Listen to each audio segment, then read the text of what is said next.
So you want to be a videographer?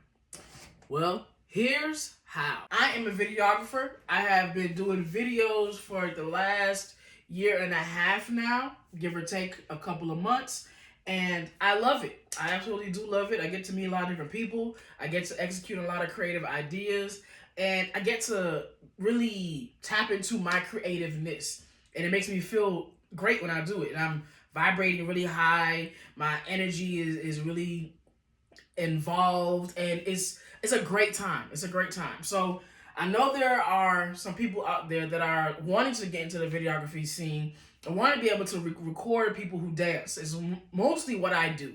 I record people who dance. I even do events, behind the scenes, those types of things. Behind the scenes is definitely underrated. People don't realize how much it is necessary and needed in our industry, and not just in our industry, but all industries. So that's something else that I'll make a video about later, so you guys can understand why BTS is important. So for this video, I'm going to talk to you about what you can do to get started as a videographer. First and foremost, I know you guys see this camera and this gimbal. It's already put together. It's already assembled. I'm going to take it apart and reset it again so you guys can get an idea of how it is to be put together. So for this, I'm also going to tell you how you can go about getting your own equipment. So while I break this down, I will talk about each part. So for this right here, as you guys know, is a Canon. It is a Canon T7 Rebel. Okay. Now, I've had a camera before this. This was a Fujifilm, so this is definitely an upgrade from what I previously had. And if you look here, you see the name, all right? It's a really great starter camera, and you can always switch out the lenses, which I personally love to be able to do, because just depending on my needs, I might want to just shoot a video or just take pictures. I ended up going on a site called FlexShopper. FlexShopper is like Fingerhut. If you know what Fingerhut, you can get an idea what FlexShopper is. It's basically where you go in, you don't have to have any credit already established, but you go in and you are leasing the equipment. Basically for this one, I believe I paid $27 a week for it. $27 a week is definitely going to be about $100-something a month. Now, what I would suggest is that if you are going to go that route, to have certain things lined up, even if it's cheap shoots, just to get you to start getting first the experience and to be able to pay this off. Every week, they're going to deduct $27 from your account to keep this camera. But if you are pushing your product, pushing your services, you'll be able to pay it off in no time, okay? So that's what I did. It took me about a year, and I was able to get it outright. So now I completely own this free and clear. When you purchase it, it comes with this bag. You get another lens. This is the one I got extra. I just bought another lens. You get a couple of batteries. They look like these. Now, I advise, of course, to buy you even more batteries. I'll go ahead and get the Artman from Amazon. It looks like this, and it fits, and I have about 2 of these at least. So it means I have about 6 batteries, and I keep them all charged. Especially if I have an event the next day, I make sure I charge them the night before. So you'll get that. It comes with its own book. So if you want to learn, to be able to understand how to use your equipment, this will definitely be that. And then, it doesn't come with it per se, but you can be able to get SD cards that look like these. Okay? Now, these are a great deal on Amazon, just for these two specifically. Come in a pair. You can get these for maybe like less than $30, maybe $30 even. But they hold a lot of footage. And because I do videos, I take up a lot more space than somebody who just do pictures. So that's something to consider, all right? So what this camera comes, you get this camera, you get this, it's not a prime lens, it's a kit lens, which basically means that it's not a prime lens, and it comes with the camera, and it can go from 18 to 55, right, millimeters. It comes with a zoom lens as well. Should be this right here, okay? So you get all of this, all right? And it's a great deal, especially something that you really and truly want to do. So never, of course, just jump on it just because you see everybody else doing it. If you are really want to do it, you're going to invest. Okay? So there's that. Now, when it comes to this gimbal, what I ended up doing, I ended up putting at the time was quad pay. when they had that before they turned it to zip. So now what I was able to do, because it cost me about $200, maybe $250 for this gimbal itself. Now I'm gonna go ahead and lock it back up again so you can see in its resting position. As you can see, I can't move anything. I'm shifting it, but I can't move anything. That's how it normally starts. Then when you bring it, when you initially get it, it looks like this. Now I love this personally because I have a lot of control. It definitely has a little bit of weight to it if you're not used to it. So I would not suggest you using it with one hand. Definitely make sure that you are using two hands on this.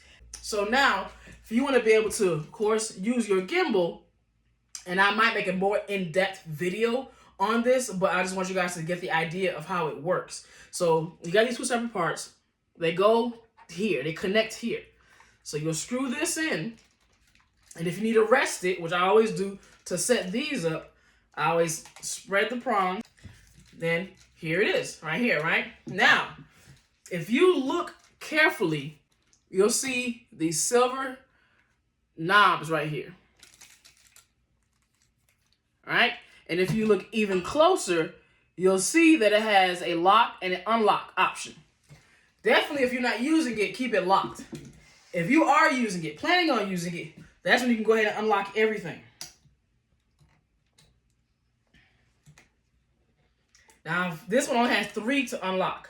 So you'll be able to notice that, of course, they are unlocked. But be careful, because if you forget one and you start recording, it's going to jerk. It's going to give you this. Because it doesn't have the accessibility to move as you would like for it to. Now, mind you, there are different settings on the actual gimbal itself. So you'll be able to see different ways that you can actually either do the tilt, you can do going across directly, or you can do just up and down, or you can do just however the hell, and it's just zigzag all the way around. It's called panning. We're going across and up and down. That's just the simple panning. Just going from left to right, from top to bottom. The tilt, what that does, instead of just keeping it at just one spot, meaning that if I am pointing at you, that it's not going to divert, it's going to stay where you are and keep you in that focus. But if I move it on to tilt, especially if you are dancing, and this way I can be able to go over you if I need to, or come from the bottom, and that way the camera will point up versus it staying straight ahead. So this is my camera. I attached this here to it. This comes with the gimbal as well. All right. So I attach that to it. You place it right here on this portion right here. As you can see, it looks like it has a ruler on it. Then I connect them, and then from the back, as you can see here, I screw this in. Now, I will actually set the camera so that way, for example, if you ever set your camera, it might look like this. Before you even do anything, it looks like this. And that's not how you want to record. So what I would do is I would come here, especially to something like this, push this in. As you can see, it's moving. And I move to the other side. What you want to do is get it as centered as possible. You can see it's moving a little better, centered a little better. Boom. Now it's in the center, right? And now we tighten it back up. Okay? Just like that. So now that it's centered, I can turn it on, and you'll see with this button right here. All right? So you hold it, and the logo comes on, and the camera by that point is actually going to adjust. It's going to get right to the calibrated side. Now, there's a way that you should be able to calibrate your as well. And now, again, we'll make a specific video just for the gimbal to see each individual knob, each individual button, and how they all work. But this is going to be an overview, so I will show you the back part of this. As you can see, the different types that it has. You got the tilt, you got the pan, and you got a tilt and pan. And you'll be able to see that, okay? And you got the other buttons that control the motion of the camera itself and all of that. So you have a lot of options here, okay? And then if you scroll, you'll be able to also set it up so we can calibrate the actual gimbal. and you look like this. But again, I'll go into that deeper in another video. Okay, so now what we want to do, once you have all of this set up, it's calibrated, it's not rotating, because keep in mind, this is the tilt. So if I were to go up, see that? It just stays right there. If I go down, it stays right there. All right? Now, if I do tilt and pan, it's 3 modes. You got pan, which is basically just going left and right. It's not up and down. It's going up and right, left and right, meaning that no matter what I do, it's going to stay pointing to the center, all of that, okay? Now, the next one would be pan and tilt. You means you can still do left and right, but now if I point down, it also points down. If I were to point up, it also points up. And then, of course, I can bring it back to center, and I can now go around, and that is the pan and tilt. The next one is all follow. This one I don't really mess with a whole lot because I don't have experience with it, but just by playing around with it, you can see that it does whatever you need it to do. So it might be something to look into personally, to see what it looks like, to see how I would feel about it, all of that.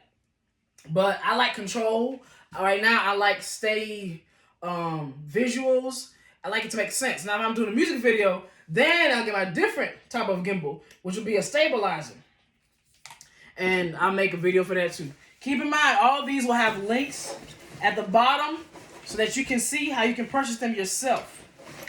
All right, but this will be a stabilizer that you can use for your music videos. Now we can do this and making sure that you have the right lens for that has a stabilizer option on it already. So that way, if you are using a lens that doesn't have a stabilizer option and you are using something like this, the camera's gonna look shaky. So the stabilizer option on your lens is gonna be very, very, very important to have, okay? Now, of course, once you get everything set up, now you can go ahead and start recording. Now, I'll make more videos on how you can do different types of recording, for different types of events, for people, groups, all of that stuff, and how you can get into those types of sessions, ultimately. So, if you have any questions about what I talked about today, just let me know, and I will try to answer them as best that I can. But this is basically an overview of what you can do to be able to become a paid videographer. It's very much possible. You got to put in a lot of work. You definitely got to invest into your equipment. But once you combine the two and you are always gaining more and more experience, the payments and the booking is going to start picking up for you because people will see that you're putting in that work. All right. So I thank you guys for watching this video. If you have any requests for me of what videos to make, definitely let me know and I will work on them for you, and I will catch y'all on the next one.